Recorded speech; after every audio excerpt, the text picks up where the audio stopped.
Hello guys, അപ്പോൾ next നമ്മുടെ food spot എന്ന് പറയുന്നത് നമ്മുടെ ഫ്രൂട്ട് ബേയിലാണ്. സമ്മറൊക്കെ ആകുമ്പോൾ നമ്മൾ ചില്ലാകാൻ വേണ്ടി പോകാൻ പറ്റിയൊരു അടിപൊളി സ്പോട്ടാണ് നമ്മുടെ ഫ്രൂട്ട് ബേ എന്ന് പറയുന്നത്. അവർ കുറേ ഔട്ട്ലെറ്റ്സ് ഉണ്ട്. ഞാൻ പോയത് തൃശ്ശൂരുള്ള ഔട്ട്ലെറ്റിലാണ്. മെയിനായിട്ട് ഞാൻ നിർവ്വാണ കഴിക്കാൻ വേണ്ടി പോയതാണ് ചോക്ലേറ്റ്. ബട്ട് അവിടെ അന്ന് ഔട്ട് ഓഫ് സ്റ്റോക്ക് ആയിരുന്നു.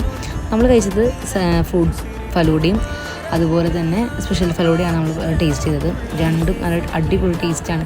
എനിക്ക് അവിടുത്തെ ക്വാളിറ്റി ഭയങ്കര ഇഷ്ടമാണ്. കാരണം നമ്മൾ വേറെ എവിടെ നിന്ന് നമ്മൾ ആ ഷേക്ക് അല്ലെങ്കിൽ ഫലൂഡ കഴിച്ച് കഴിഞ്ഞാൽ ആ ഒരു ഫ്രഷ്നെസ് അല്ലെങ്കിൽ ആ ഒരു പ്യുവർ ആയിട്ടുള്ള ഫ്രൂട്ടിൻ്റെ ആ ടേസ്റ്റ് കിട്ടാറില്ല. പക്ഷേ ഇതെന്ന് പറഞ്ഞാൽ അടിപൊളി റെഡിക്കും ഒറിജിനൽ ഫ്രൂട്ട്, ഒരു പൊടിയോ അല്ലെങ്കിൽ അങ്ങനെയൊന്നുമല്ല, പ്യുവറായിട്ടുള്ള ഫ്രൂട്ട്സിൻ്റെ തന്നെ ജ്യൂസ് എടുത്തിട്ടാണ് അവർ എന്ത് സാധനങ്ങളും അവർ ക്രിയേറ്റ് ചെയ്യുന്നത്. അത് അടിപൊളി ടേസ്റ്റാണ് കേട്ടോ. അപ്പോൾ ഫ്രൂട്ട് ബേയിൽ പോകാത്തവർ നമ്മൾ തൃശ്ശൂരുള്ള ഔട്ട്ലെറ്റ് എന്ന് പറയുന്നത് വെസ്റ്റ് ഫോർട്ടിലാണ്. അപ്പോൾ എല്ലാവരും അവിടെ പോവുക, കഴിക്കുക, അവിടുത്തെ ആ ടേസ്റ്റ് അനുഭവിക്കുക. അപ്പോൾ അത്രയുള്ള video. Okay, bye guys, see you next video.